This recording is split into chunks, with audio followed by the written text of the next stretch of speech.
Om Shanti.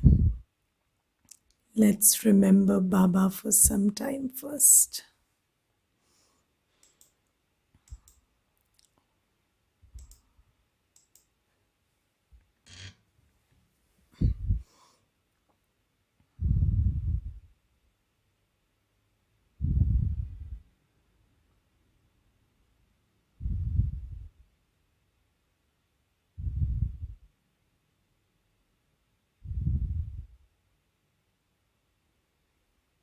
Keep the body still.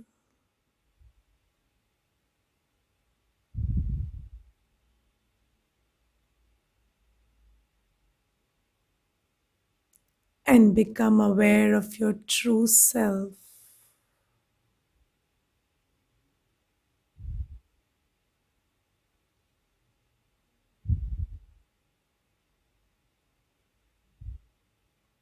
I am the invisible soul.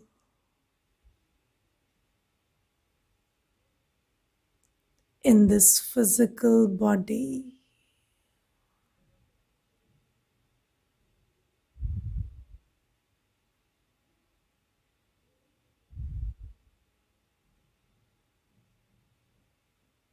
I am not visible to the naked eye.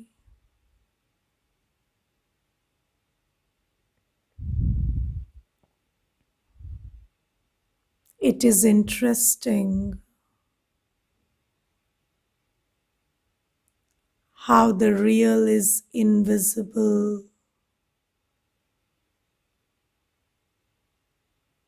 The permanent is invisible. And the temporary, the illusory is visible.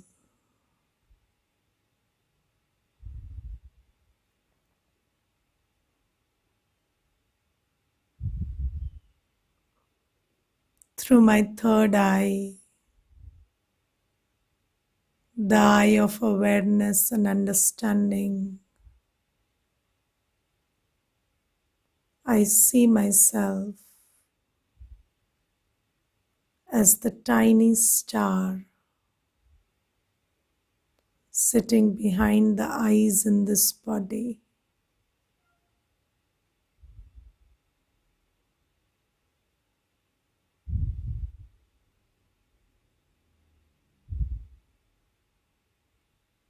I, the soul, have traveled a long journey.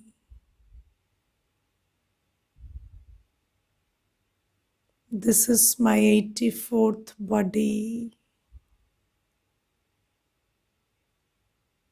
I have taken and left 83 bodies before this.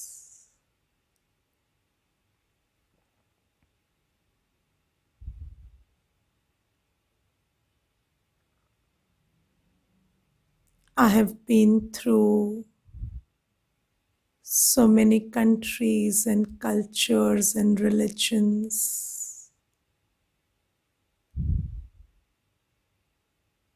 And here I am in a new country, new culture, new religion right now.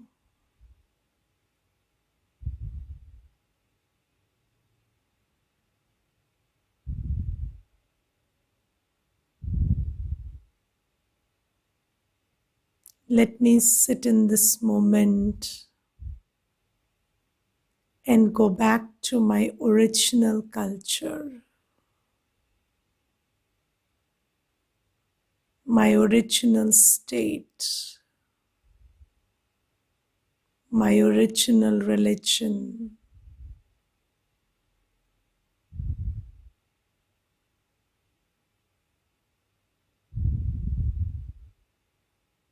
My original religion is purity. My original culture is the culture of love and cooperation.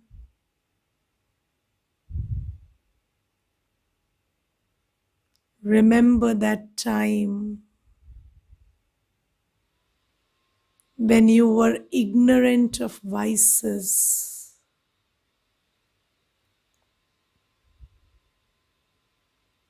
You lived in that world of beauty all around. That world which is described as paradise, heaven, the golden age. See yourself in that world.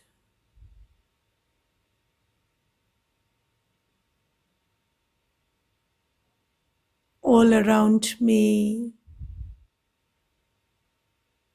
there was natural beauty, nature at its best.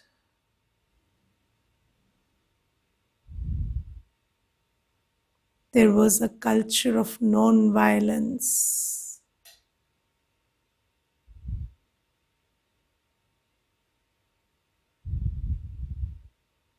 No animals predated each other.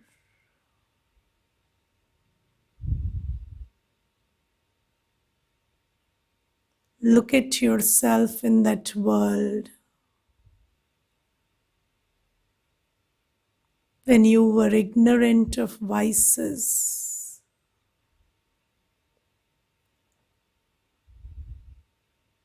look at that smile on your face,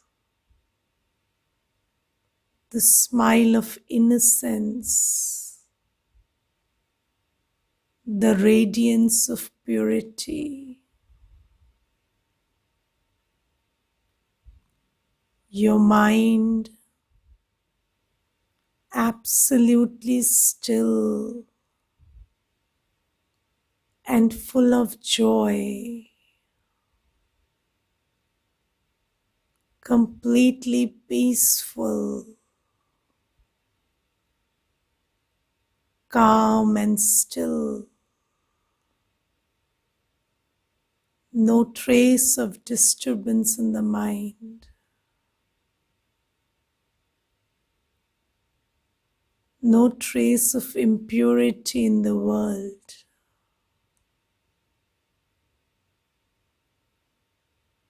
That is the original state of the world. That is who you are originally. Just move back in time and remember that world of beauty, purity, glory.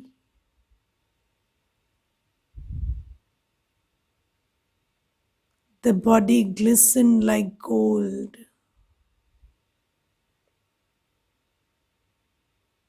The pure body was the byproduct of the purity of the soul.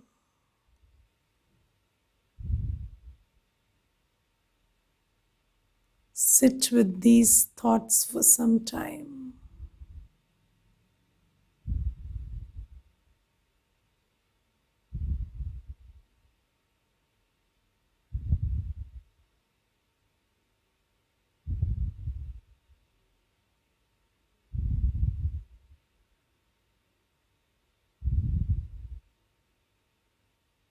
Om Shanti.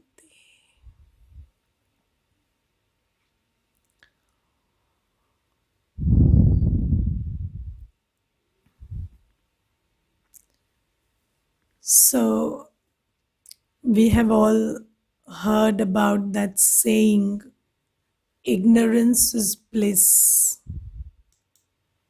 But today we will learn what does ignorance actually mean. So ignorance doesn't mean being ignorant of knowledge. Knowledge is a quality of the soul. So ignorance is not a quality that is appreciable for the soul. So a soul is basically knowledgeful. So when we say ignorance, it is ignorance of vices that makes us blissful. So when a soul is ignorant of vices, then the soul experiences bliss. And when we are talking about the golden age, we are talking about a time when the soul was ignorant of vices, did not know what lust, anger, ego, attachment, greed mean, did not know fear, did not know insecurity, did not know worry, did not know laziness, did not know jealousy. So that is the stage we lived in, and that is when it was bliss. So the knowledge of vices, or the experience of vices, or the awareness of vices is what is making us miserable these days. So we are educated in ego. Do you remember that there was a time when you did not know that studying in this school is better than studying in that school, or you did not know that looking this way is better than looking that way, or you did not know that having long hair or short hair matters, or you did not know how the color of the skin is rated in the world, and then it was blissful for you. And then you came to know the difference between dark skin and light skin, and the difference between a tall height and a short height. And you started knowing the difference between having this degree and that degree. And the world educated you in ego. So, ego is this training in less than and greater than. And then we started comparing, am I less than, am I greater than? And then we started swinging between inferiority complex and superiority complex. So the moment I found myself greater than, I got and, I just swung into superiority complex. And then the moment I found I'm less than someone or something, I fell down into inferiority complex. So this ego is like you climb on that seesaw and then you are never at rest. You are somewhere pulled up and then somewhere pulled down. And then whenever you are pulled up and perched up there in superiority complex, then there is an opposite force created which will pull you down sooner or later. So if you find yourself greater than someone or something in one state, then you will definitely you have already started that journey where something or someone will pull you down, and then you will feel like you are thrashing on the floor because somebody is greater than you. So Baba says that we did not know this language of loss, gain, insult, and praise, and we did not know all of this less than, greater than, and that was the golden age. And then now we have come to this place where we are too educated in all of this, and then we are constantly miserable. So we are not constantly miserable because of who we are constantly miserable because we are not ignorant of vices anymore. We are not ignorant of lust, anger, ego, attachment, and greed. And then this is just the beginning. So, slowly, gradually, you have to start thinking about how it would feel like or how it would be like to be free of lust, anger, ego, attachment, and greed when you don't know how to have these vices. So, you have to start thinking on these lines. So, you see, one very good thing about Gyan is, so have you heard this expression, food for thought? So, Gyan is very nutritious food for thought.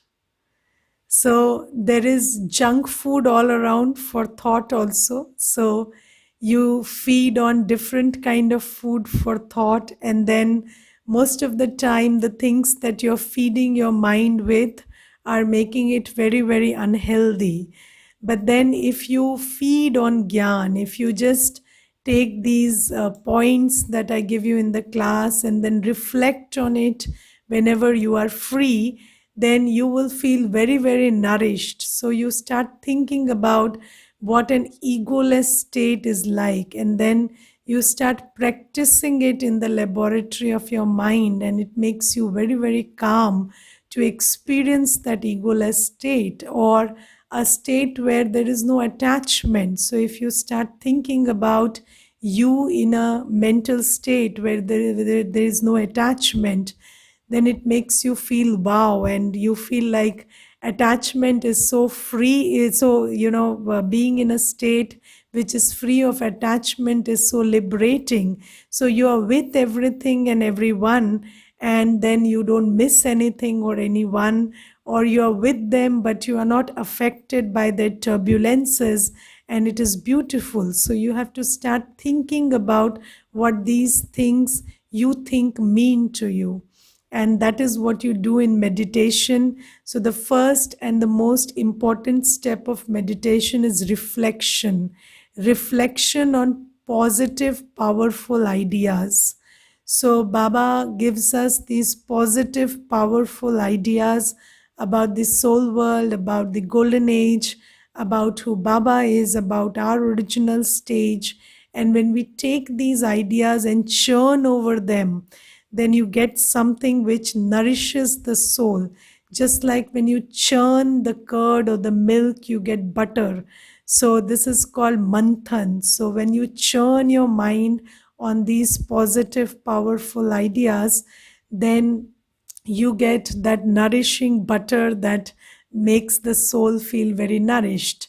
Now, when you start churning a rusty vessel, so it makes a lot of noise and it is not very convenient. So we have stopped churning. Do you remember a time when you used to churn on ideas, or you used to churn on things? So nowadays we are very passively, just gorging on information, and we have stopped churning, we have stopped reflection.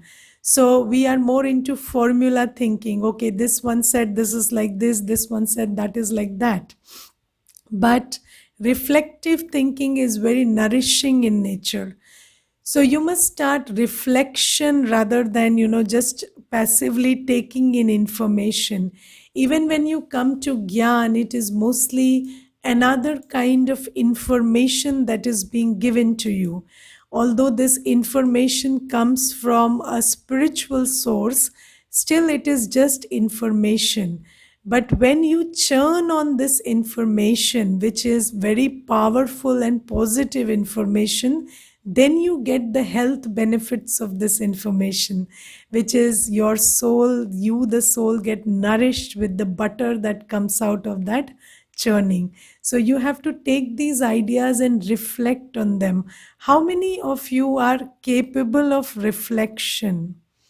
So can you just take an idea and dwell upon it and churn over it? How many are capable of churning? So just raise your hand. Do you think that you can churn? Okay. Okay, some are capable. Very nice. So I will give you a homework. If you and those who are not raising hands also have to do the homework.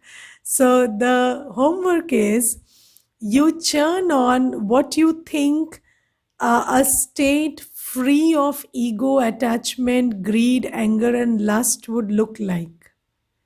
So, what is the difference you will experience in your behavior, or in the way you look or talk or behave, or stand, or respond, or how will you conduct yourself when you are free of vices? And I would like you to submit that homework on the WhatsApp number that I've given you, so that I can see how you are thinking on these lines. So, and what I have understood on this path is, yes, Baba gives us the knowledge, and yes, God is the ocean of knowledge. So he gives us something which is very, very valuable. But until and unless we reflect on it, it doesn't create nourishment for us. So I would like you to start deliberating on whatever Baba is telling you every day. And today's homework is this. So try doing that. Okay. So the golden age and the silver age is the time when we do not know what. Can you repeat it? So the question is, what do you think a stage where we are free of lust, anger, ego, attachment, and greed would look like in practical life? So, if you do not have ego, lust, anger, attachment, and greed, then how would it reflect in your behavior or in your thought process, or in the way you respond to life in general? So you can take examples from daily life, and also try to think about how a pure soul would respond in this state. You see, you must have heard classes from Brahma Kumaris earlier also, and you keep listening to this word purity. So many times this word purity comes up, and when I started giving you the course, I told you that the soul is pure in nature. But then how do you understand purity? So, when a, a cloth is dirty, so let's say if this sweater is dirty, it's very difficult to visualize how it would look when it is clean. So, sometimes the dirt is so entrenched on it, or so fixed on it, that it's very difficult to imagine what a clean sweater or a clean dress would look like. The complete white is very difficult to imagine when that white gets dirty. So you have to start seeing through the darkness and try to reach that place where you can see how the soul would be when it is free from the dirt of vices. So you start thinking about how you would conduct yourself in your pure state, in your everyday setting, how you would respond to whatever is happening around you when you are in your pure state, when you don't know how to respond with anger or lust or greed or attachment or ego. Then how do you respond? So if you are like that small innocent pure child, I have given you a hint already, if you can see. So how would you respond to life, and how your response will be different from your current response? You think about these things. Okay. So I told you that there are 8 births in the golden age and 12 births in the silver age. And in the golden age, the king and queen, the Vishwa Maharajan and Vishwa Maharani, are Sri Lakshmi and Narayan. And in the silver age, the king and queen are Sri Ram and Sri Sita. So here we need to understand that when Satyug begins, the first prince and the first princess are Sri Radhe and Sri Krishna. So Sri Krishna and Sri Radhe are not who you think they are. So we know Sri Krishna and Sri Radhe from the Bhagavad and the Mahabharata, and we think that they came around they came in the Dwapar Yuga. But Baba has told us that Sri Krishna and Sri Radhe were the names given to the first prince and the first princess of Satyug. And the stories associated with Sri Krishna and Sri Radhe in Bhakti are not their original life story. So, in Bhakti, we think that Sri Krishna spoke the Gita but the Gita is actually being spoken by the Nirakar Shiv. And if you see the Gita is Bhagwanu Vach, that is, God speaks. And if you ask yourself, who is God? So, God is not a human, God is the bodiless being. So, the bodiless being is the one who is talked about in the Gita, and the picture that is given to that one is that of Sri Krishna. But Baba says, no, these two have been mixed up. So, when the Satyug begins, when the golden age begins, then the first prince and the first princess of Satyug are Sri Radhe and Sri Krishna. And when they grow up, they have a Swayamvar, and then they sit on the throne as Sri Lakshmi and Sri Narayan. So, this is what Baba says, and then he says that Sri Lakshmi and Narayan are not one person, they are the name of the throne. So, just like you have Elizabeth the first, second, third, so Elizabeth is not the name of a person, it's the name of the throne or the dynasty. Similarly, in Satyug, there are 8 births, and in those 8 births, there are 8 pairs of Lakshmi and Narayan who rule the world. And then in Treta Yuga, that is in the Silver Age, there are 12 pairs of Sri Ram and Sri Sita who rule the world. Sri Ram and Sita are not individual people, they are the name of the throne. But when we come to the Copper Age, we write stories. And you see, when you write stories, you write it from the memory. So all the literature, shastras that were written by memory. So you see, if you have read about the Gita and the Ramayana and other scriptures, it is said that so you see Valmiki Devji, it is said he was a dacoit, and then he was told by Narad ji that whatever you are doing is a sin, and then you should stop doing that sin because you will have to pay for that sin. And then Valmiki ji became a saint because he understood that I do not have to conduct myself in a sinful way for anybody, not even my family members. And then it is said that Ganesh ji appeared, and then Ganesh ji started speaking, and Valmiki Dev ji started writing the Ramayana, and then some of it was written and some of it was not written. And this kind of stories are talked about Vyas Dev ji writing Gita also, and Valmiki Dev ji writing Ramayana also. So Baba says, how did these scriptures come about? They came about through memory. And you know, when you carry this memory from the Sangam Yuga, so the last cycle, now that we are experiencing this time with Baba, and then we have 2500 years of a life where there are no problems, there is complete happiness, there is complete bliss.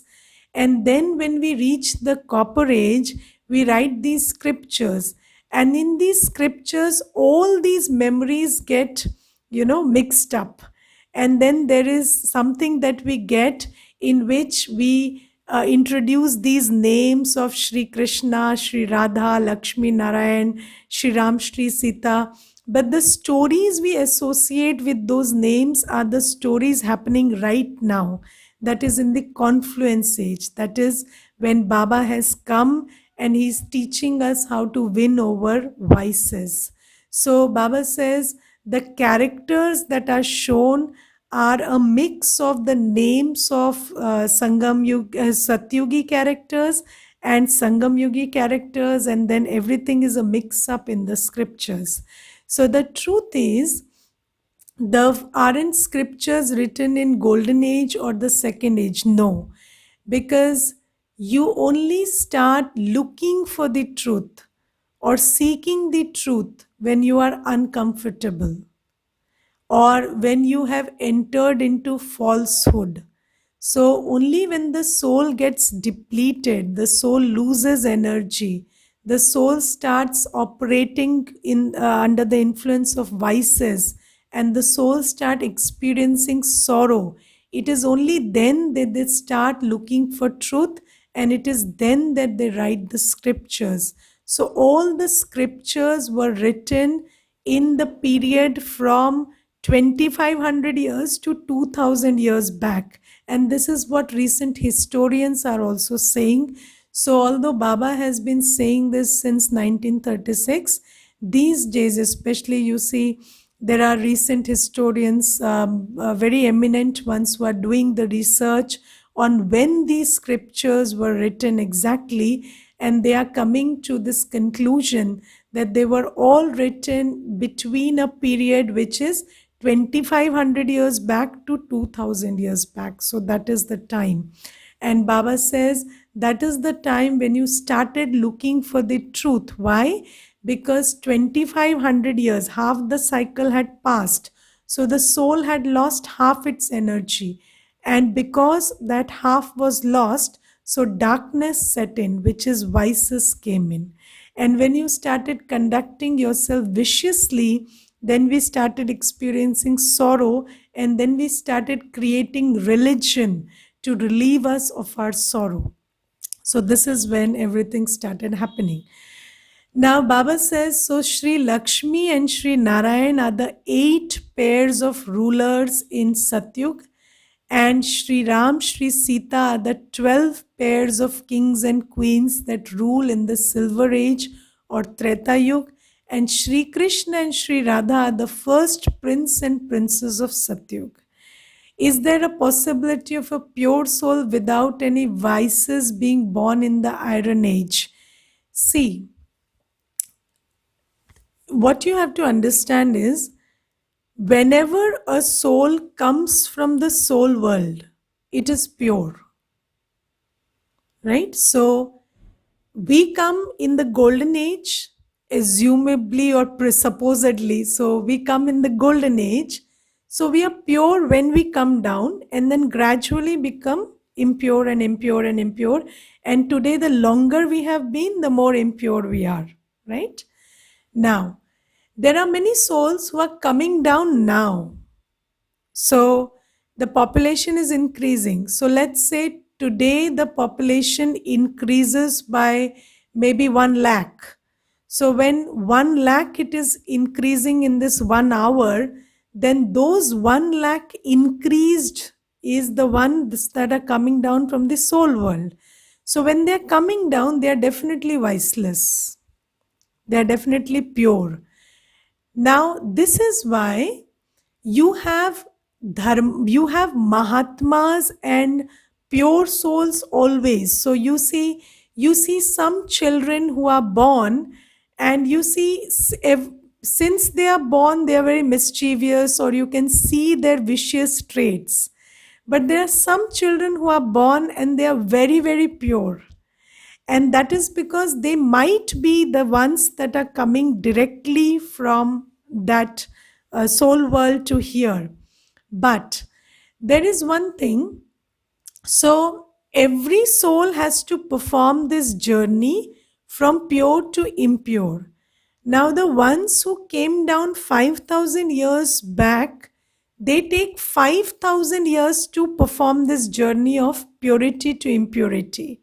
Now, if somebody is coming down today, and if it is just 30 years left to golden age, then in those 30 years, you will see that soul traveling this whole journey from absolute purity to absolute impurity. And then it looks very bizarre because you can't relate to them every 5 years. So every 5 years there's a drastic change. So you don't understand how this soul is descending in its kala so rapidly. So it looks very shocking to an observer that a soul is becoming pure from impure at such a high rate. Now, if you want to understand what I'm talking about, you can observe the life of most saints these days. So, anybody who is celebrated as a saint is not celebrated as a saint by chance, right? So, when they started getting that, becoming known as a saint, then they definitely had some quality in them. So, they had some purity which was influencing people around them, and that is why people started accepting him as a high saint. And then you see that saint 30 years down the line and they look like monsters, or they are behaving like monsters. So why is that happening? Because when these are mostly souls that have come down right now, so when they come down in the end, in the beginning, they are very pure. That purity attracts. And then people flock to them.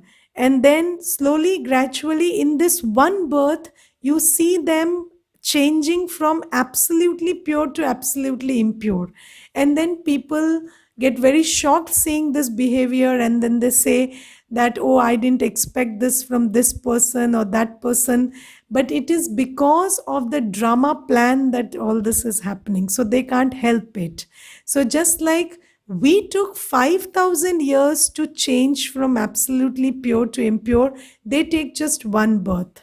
And in one birth it looks very different. So now, when you start thinking about how pure you were, then it is very shocking to us that we changed from that level of purity to who we have become today. And when you see this happening in one birth, it appears very shocking.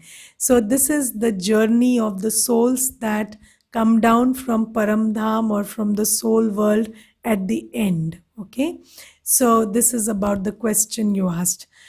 Now, I was talking about the golden age and the silver age, and how we are absolutely pure, and there are these kings and queens who rule. And then in that 2500 years, there is no religion, there is no devotion, there is no seeking, there is no calling, because we are ourselves deities. So we don't pray to anybody. So we are ourselves pure. So why do you go to deities? What is the main difference between a bhagat and a deity? So why is a deity? Because of purity, right? So you don't celebrate anything more than purity. Now, when you go to a dharmatma also, when you go to a saint also, you don't you are not shocked if they are angry. You are not shocked if they are greedy, but you are very shocked if they are engaging in lust. Yes, so mostly saints are taken to task when you see them engaging in lustful activities. So you always associate deities with purity. So when you say this one is a great soul, you mean pure. And that is why when you talk of sannyasis, you talk about brahmacharya. So Baba says, in the golden age and the silver age, we were all pure. So there was no lust. We were not engaging in any kind of lustful activity, or our conduct was pure. And then how did children take birth at that time? So children took birth not through lust but by pure means. That is why in the scriptures which are written in memory of those ages, you talk about Karna being born from Surya. So you say Surya Devata se Karna paida hue, and then you say Kunti meditated on Surya Devata, and then she gave birth to Karan. Or you say that you even in the case of Jesus, it is said Virgin Mary gave birth to Jesus. So all these things are written in the scriptures to indicate that there was a process of birth where physical sexuality was not involved. So Baba says that in the golden and silver age, there is no lust, there is no anger, there is no greed, there is no attachment, there is no ego. And Baba says that in the Gita, there is an expression, Kameshu Krodheshu, which means if there is lust, then anger cannot be behind. So whoever is lustful will definitely be angry. So now you just imagine, if there is lust and the object of your lust is taken away from you, can you stay anger free? That's not possible. So you will react with anger if the object of your desire is snatched from you. So lust and anger go hand in hand. So Baba says, if your inner happiness is dependent on sensual pleasure, then you are definitely attached to that object of pleasure. And then whenever there is an attack on that object of pleasure, you cannot help it but get angry. So wherever there is lust, there will be anger, and it cannot be so that one has lust and no anger. So Baba says that this is why in the golden and silver age, there is no anger, no greed, no attachment, no ego, because there is no lust in the first place. And then from the copper age, because we lost half our power, so the soul power was lost, and we depleted from the full to the half state. So Baba says, in the golden age, we are Sola Kala Sampurn, which is 16 celestial degrees full. So you have heard of these expressions, Sola Ana. So what does Sola Ana means? 100%. So from Sola Kala, we reduce to Art Kala, which is 8 celestial degrees full in the copper age, which is the soul loses half its power. When the soul loses half its power, then the soul starts depending on the body.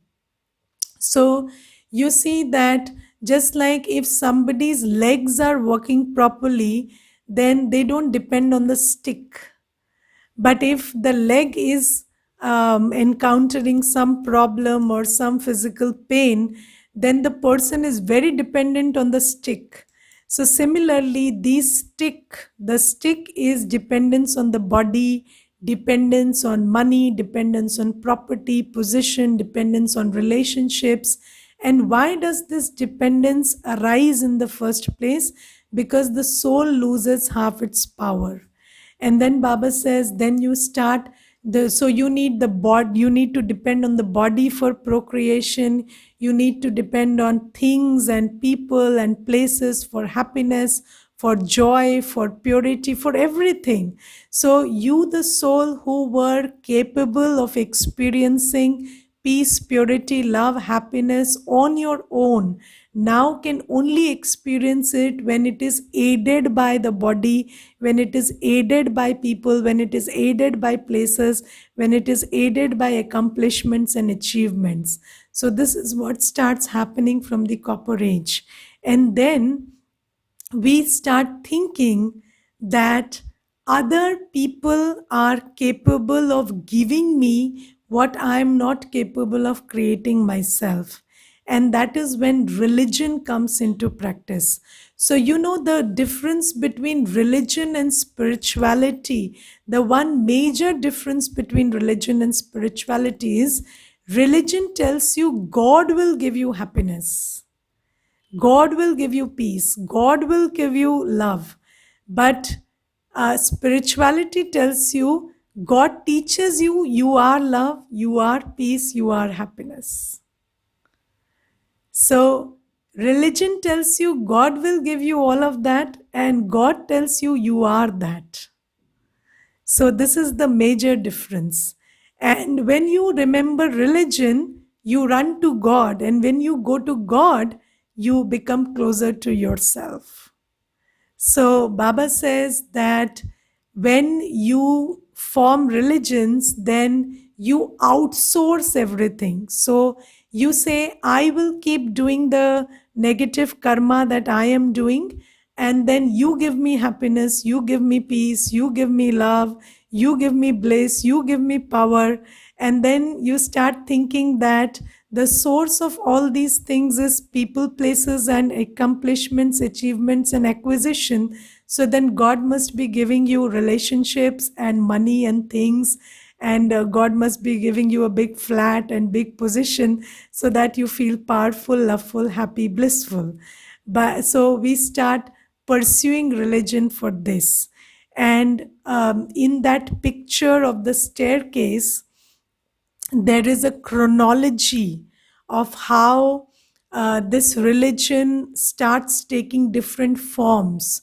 So, in the beginning, so just like I told you in an earlier chapter, that when bhakti started, the first temple that was built was the Somnath, and in the Somnath temple, there was no Shankar Murti. There was only one Shivlingam, which depicted the point of light. So, in the beginning, the bhakti started by worshipping the one who was formless. So, you did not think of God as as a one with a form. So, in the beginning, bhakti took place of the formless. So, first Shiva was worshipped, and then the next bhakti started taking place of Sri Krishna. So you started creating stories about Sri Krishna and saying that Sri Krishna is God, because you thought it is better to think about God as a small child rather than a big person, because you knew that purity and innocence are the traits of God, and then you associated that with the picture of a child. So you created a child God. So first you created a formless God, and then you created a God who is a child form. And then slowly your body consciousness increased. So you thought that, okay, Krishna is good as a child, but you need someone maturer and bigger to understand the problems you are going through. So you created Sri Lakshmi and Narayan so that they understand you, because you thought you are physical. So you needed somebody who is bigger and physical so that you could relate to them. And then, because Sri Lakshmi and Sri Narayan belong to the perfect world in your stories, so they lived in a world of prosperity. So you needed a God who had stories which are more mundane. So you wanted a God who had a wife, and his wife gets lost, and then they go and fight the devil and then get it back. So you needed a God who was having troubles that you are going through. So you wrote the story of Sri Ram and Sri Sita, and you wrote the Ramayana, in which God is very ordinary, just like a human. And then slowly, gradually, you started worshipping, you created figures that had a perfect mind but an imperfect body, which is Sri Ganesh and Sri Hanuman, because you didn't want God to look perfect, also because we didn't look perfect. These stories are what is true. So, you see, truth depends on your consciousness. Okay, so if I ask you, is it true that God is a point of light? Is it true that God is a point of light? Yes. Then how can both these things be true? That God is a point of light and God is a physical human. Both these things can't be true. But when you are in body consciousness, you relate better to somebody who is a human.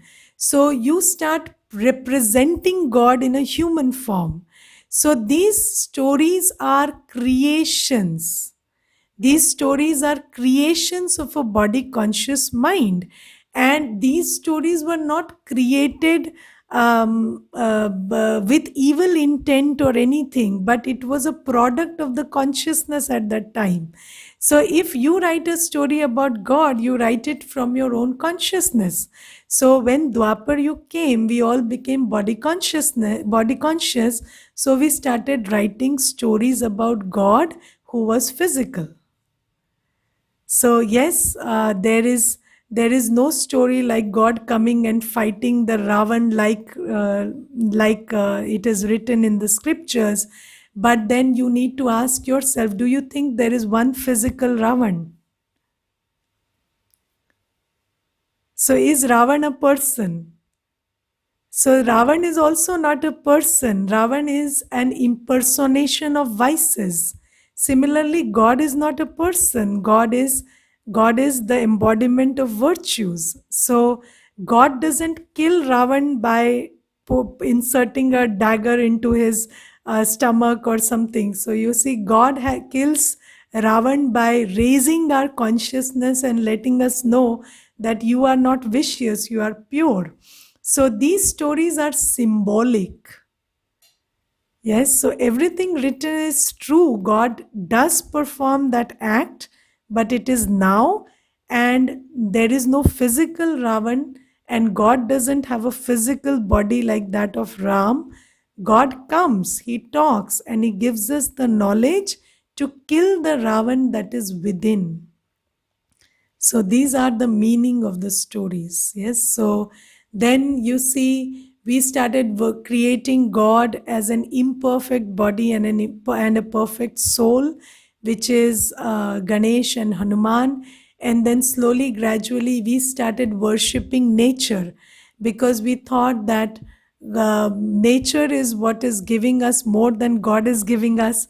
So we didn't have a connection with God, and we didn't feel connected, or we didn't feel we are being sustained by God, but we felt that the people plant and the tulsi plant and these various herbs, and these are sustaining us. And then we started worshipping the flora and fauna because we thought that is an embodiment of God.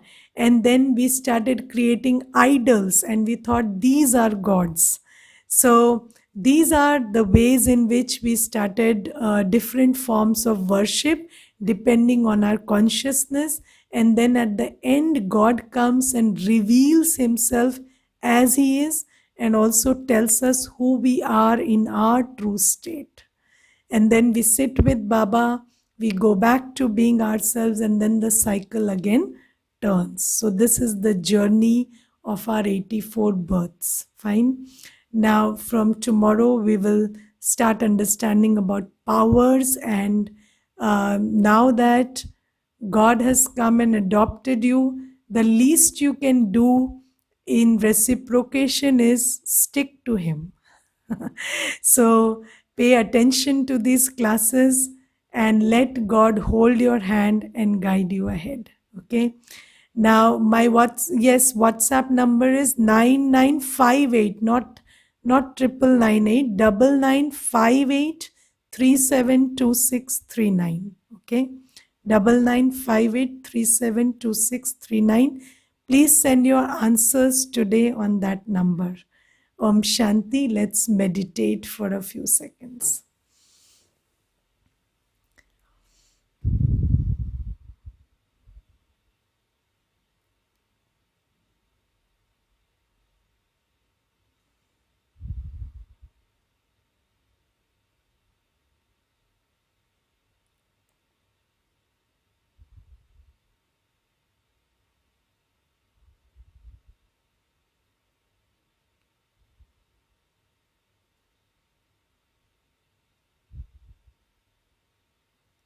Calm down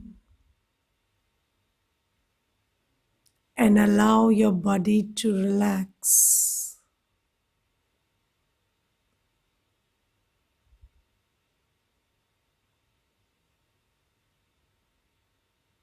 And gently move to that place within you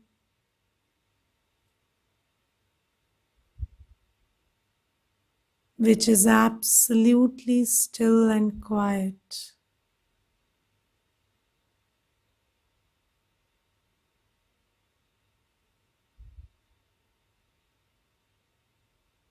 That is the core of your being.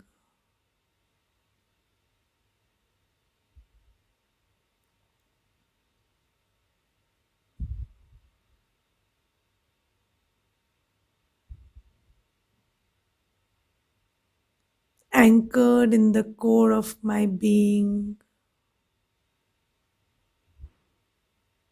I clearly see this world as a stage, and each soul as just my co-actor.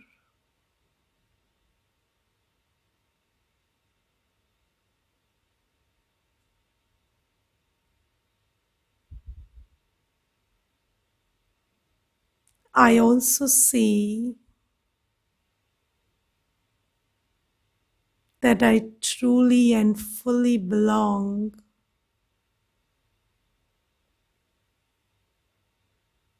to Baba,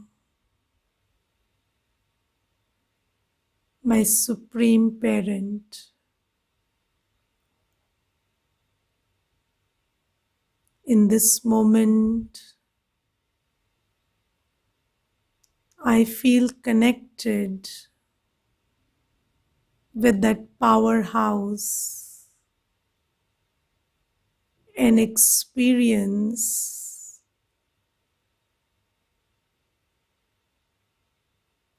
a beam of power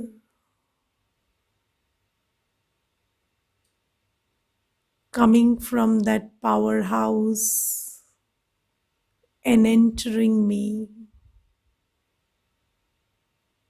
It is a strong current of very powerful light that is coming from the Almighty and recharging me.